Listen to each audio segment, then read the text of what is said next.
नमस्कार, G18 के morning news में आपके साथ मैं हूं हिना। नजर करते अब तक की खास खबरों पर। तो भारत में एक बार फिर से धरती डोल उठी है। अरुणाचल प्रदेश में बुधवार को भूकंप के झटके महसूस किए गए। नेशनल सेंटर फॉर सिस्मोलॉजी ने बताया कि आज सुबह 4:55 बजे अरुणाचल प्रदेश के लोअर सुबनसिरी में भूकंप आया। रिक्टर स्केल पर इस भूकंप की तीव्रता 3.1 मापी गई। बताया गया कि भूकंप के झटके की वजह से लोगों की नींद खुल गई और सभी घरों से बाहर निकल गए। शुरुआती जानकारी के मुताबिक अभी तक इस भूकंप के झटके में किसी तरह के जान माल के नुकसान की कोई खबर नहीं है।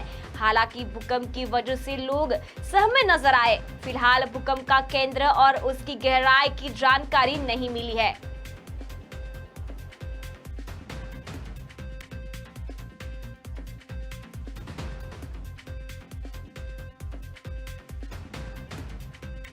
प्रधानमंत्री नरेंद्र मोदी 13 मई को अपने संसदीय क्षेत्र वाराणसी में रोड शो करेंगे।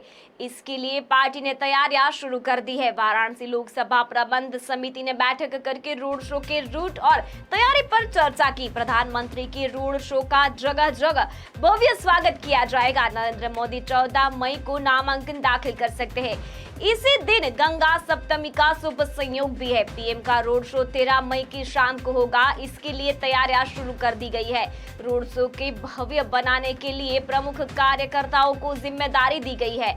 प्रधानमंत्री की रोड शो को लेकर मंगलवार को लोकसभा प्रबंध समिति की बैठक हुई। इसमें रोड शो के रूट पर चर्चा की गई और साथ ही अलग अलग सामाजिक संगठनों की भागीदारी पर भी चर्चा की गई। 2014 और 2019 में भी नरेंद्र मोदी ने चुनाव से पहले रोड शो किया था।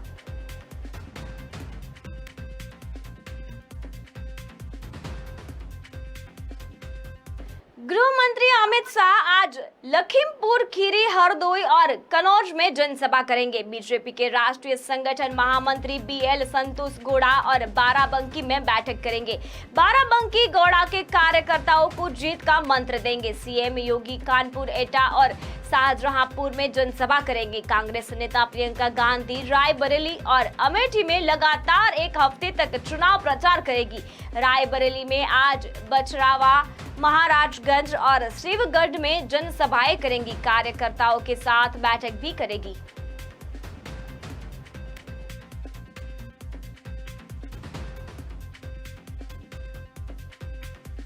वाराणसी के डिवीजन फास्ट ट्रैक कोर्ट में बुधवार को ज्ञान व्यापी से जुड़े एक मामले में सुनवाई होगी। इसमें वादी ने सिविल जज सीनियर डिवीजन प्रशांत कुमार सिंह की अदालत में नंदी जी की मूर्ति के सामने काशी विश्वनाथ शिवलिंग होने का दावा किया है। आवेदन पर अदालत में अंजुमन इंतजामिया मसाजिद कमेटी ने जवाब दाखिल किया है, जिस पर आज हर हाल में कोर्ट ने जवाब मांगा है। इससे पहले मुस्लिम पक्ष ने स्थगन आदेश मांगा था, जिस पर कोर्ट ने पहले 300 और फिर दूसरी बार 1000 रुपए जुर्माना लगाया था।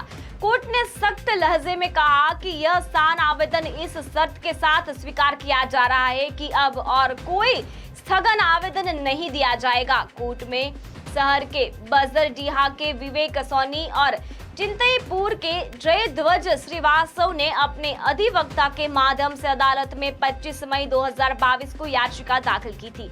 उनका कहना था कि ज्ञान व्यापी में नंदी जी की मूर्ति के सामने काशी विश्वनाथ है। वहां कूप बनाकर मस्जिद से संबंधित लोगों ने उन्हें ढक दिया।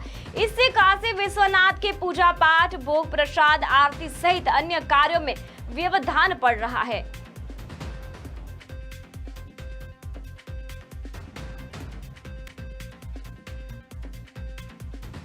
उत्तर प्रदेश के गौतम बुद्ध नगर जिले में स्थित नोएडा और ग्रेटर नोएडा की हाउसिंग सोसाइटी में कुत्ते के काटने की घटना थमने का नाम नहीं ले रही है। इसी कड़ी में नोएडा के एक हाउसिंग सोसाइटी में कुत्ते ने एक लड़की पर बेरहमी से हमला कर दिया। इस भयावह घटना का वीडियो सोशल मीडिया पर वायरल हो रहा है। यह घटना सीसीटीवी में कैद हो गई है और यह नोएडा के सेक्टर 107 में लोटस 300 सोसाइटी में हुई है। वीडियो में स्पष्ट रूप से नजर आ रहा है कि जब लिफ्ट एक मंजिल पर कुछ सेकंड के लिए खुलती है तो लिफ्ट में एक लड़की पर एक पालतू कुत्ता हमला कर देता है। लिफ्ट खुलते ही कुत्ता लड़की पर कूद पड़ा और उसे बुरी तरह से काट लिया। घटना को लेकर अभी तक सोसाइटी या पुलिस की ओर से कोई बयान नहीं दिया गया है।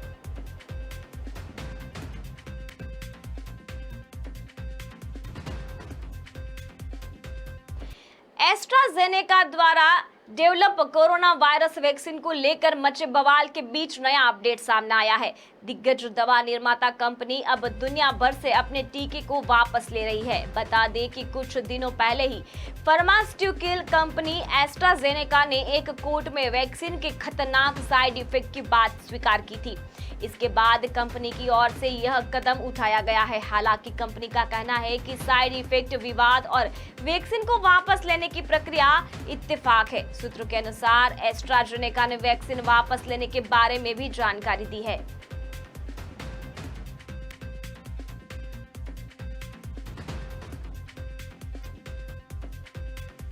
उदयपुर में मंगलवार को हाईकोर्ट बेंच की मांग को लेकर अधिवक्ता ने अपने कार्यों का बहिष्कार किया। उदयपुर में पिछले 40 सालों से हाईकोर्ट बेंच की मांग की जा रही है।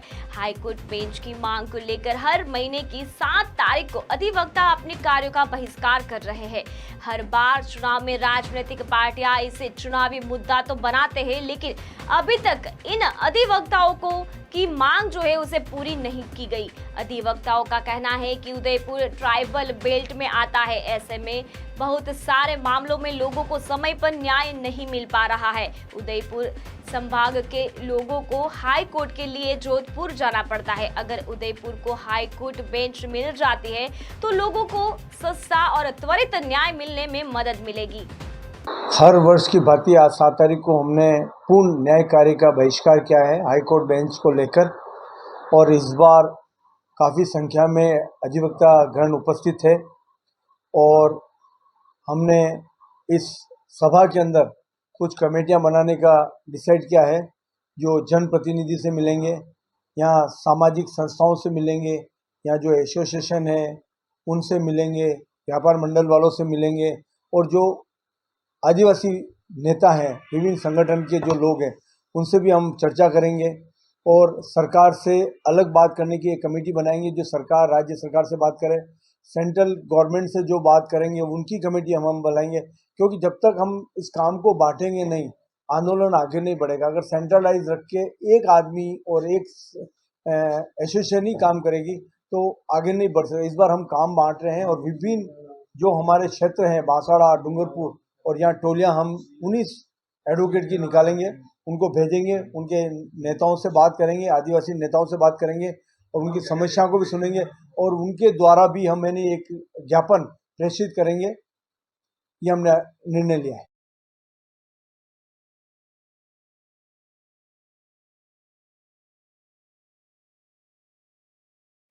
उदयपुर में मंगलवार को बाजरी व्यवसाय से जुड़े लोगों ने अपनी समस्या को लेकर जिला कलेक्टर को ज्ञापन सौंपा। इन लोगों का कहना है कि उदयपुर शहर की तंग गलियों में बाजरे को पहुंचने के लिए छोटे वाहनों की जरूरत होती है, लेकिन इसके लिए उन लोगों को परमिशन नहीं मिलती, जिसकी उनको कई समस्या का भी सामना करना पड़ता है।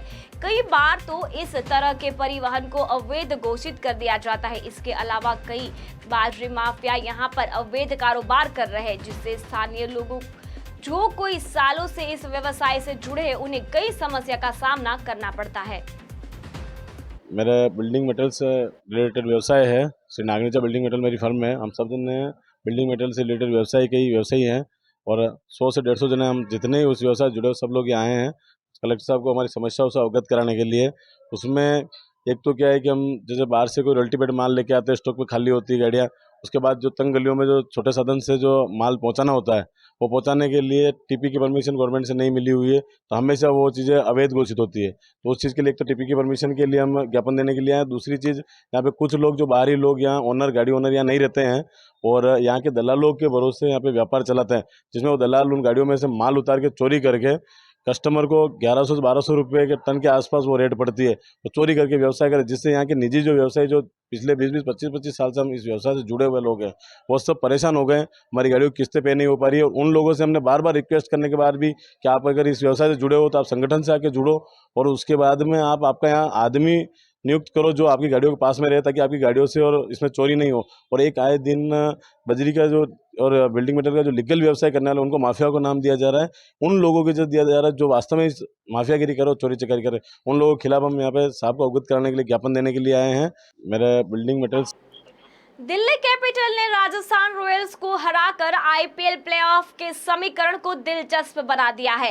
पॉइंट टेबल में अब दिल्ली के कैपिटल्स समेत 4 टीमों के एक बराबर अंक है। राजस्थान रॉयल्स 16 अंक के साथ दूसरे नंबर पर बरकरार है। दिल्ली कैपिटल ने राजस्थान रॉयल्स को हराकर आईपीएल प्लेऑफ के समीकरण को दिलचस्प बना दिया है। दिल्ली कैपिटल्स ने इस जीत के साथ ही पॉइंट टेबल में 12 हासिल कर लिए हैं। इसके साथ ही उसने Chennai super Kings, sunrise Hyderabad और लखनऊ सुपर जायंट्स की बराबरी कर ली है, यानी पॉइंट टेबल में अब 4 टीमों के एक बराबर अंक है। राजस्थान रॉयल्स 16 अंक के साथ दूसरे नंबर पर बरकरार है।